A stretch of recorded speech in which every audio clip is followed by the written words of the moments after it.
Well, if you're feeling way down low, tune into the Kris Harper Show. Everything's gonna fall right into place.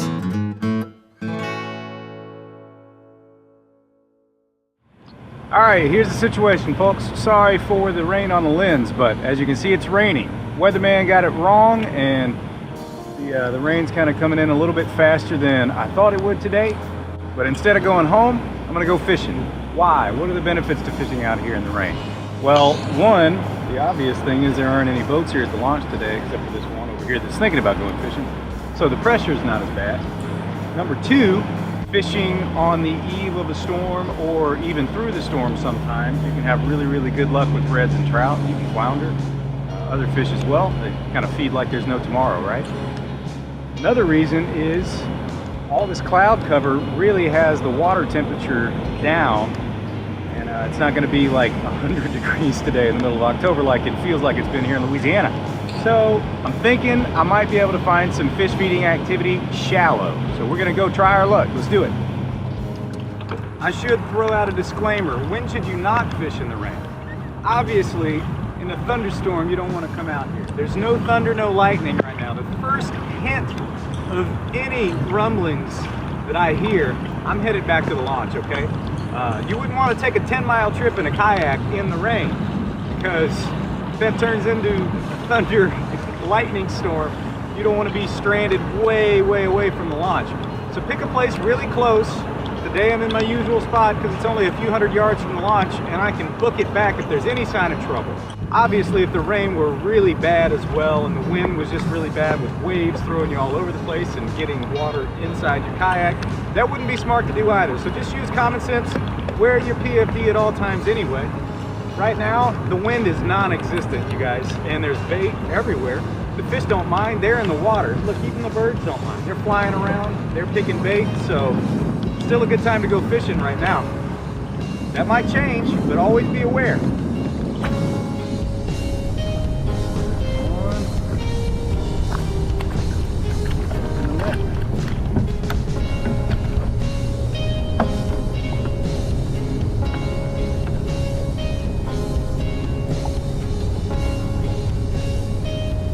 Oh yeah.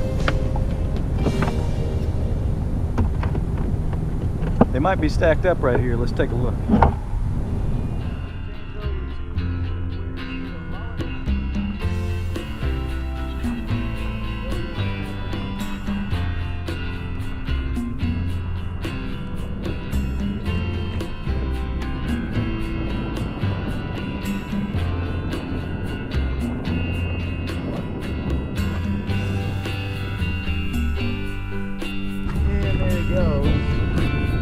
Blooper reel. Well, I didn't bring my anchor or a stakeout ball there because it wasn't supposed to be like that. That's a 20-mile-an-hour wind. The wind's blowing so hard I don't even have the pedal to troll.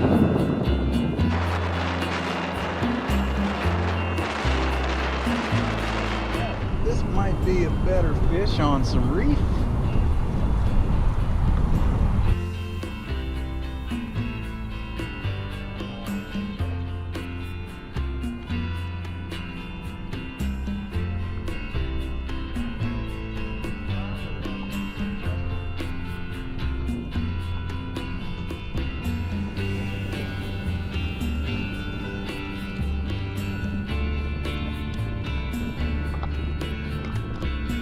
Alright, let's try not to drop this one back in the water.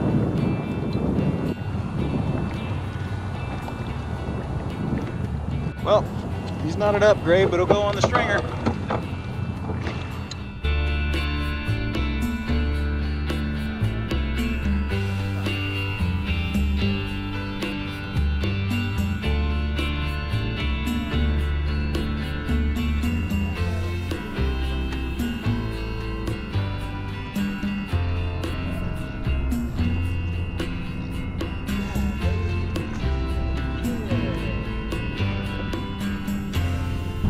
Found ourselves a better fish. That's gonna be our upgrade. Gotta get my camera ready. He's only 14.75. I only gained a 1/4 inch.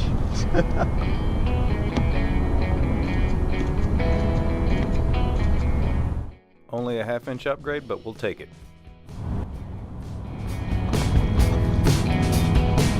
I can't believe I just did that. I thought the camera was off when that dude hit that thing like that. Wow. Oh, I hope this is a trout. You didn't think I hooked into a 5-pound trout, did you? Man, he hammered it.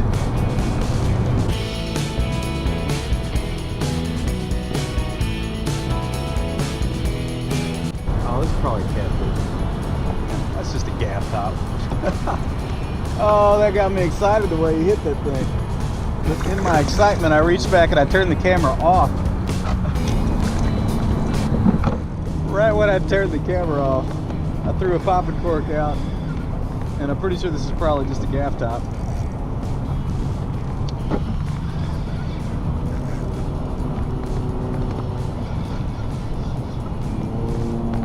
Come on up so I can see it. Oh, it's gotta be.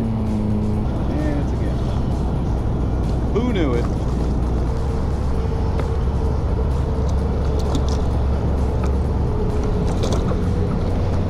Well, I caught this one faster than I could turn on the camera.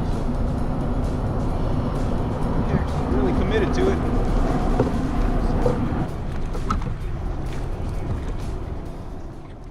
So I ended up missing several fish on the shoreline and flat out losing several as well. So that was frustrating to say the least, but at least there were fish here and they were feeding. I lost another one.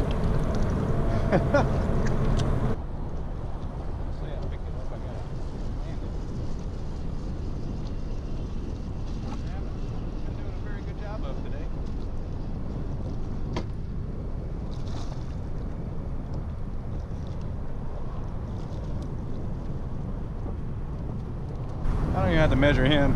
He's pretty, but he's short.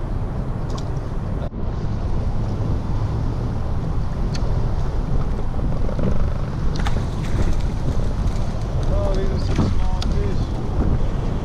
I mean, he's 6 feet short. I was over here playing around, picked up a nice trout.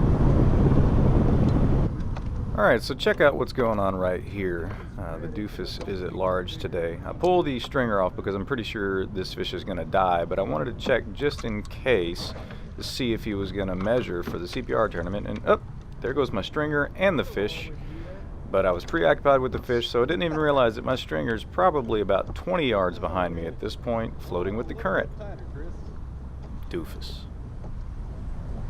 Nope, he's the same size as that other one. That was my upgrade, 14 3/4. I'm gonna keep him.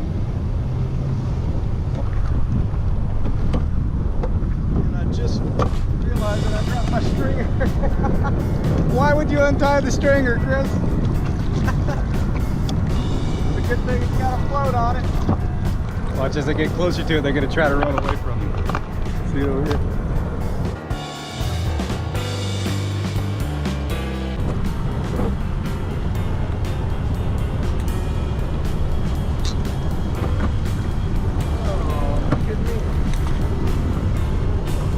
Now I'm running through all the fish, scaring them away.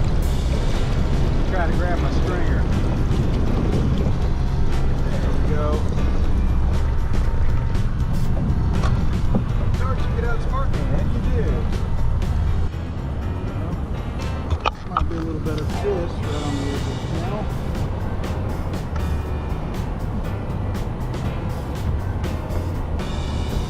Another gas top.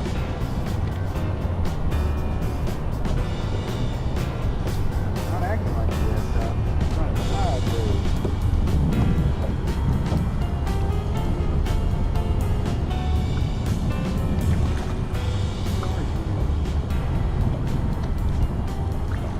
Here's a gaff top.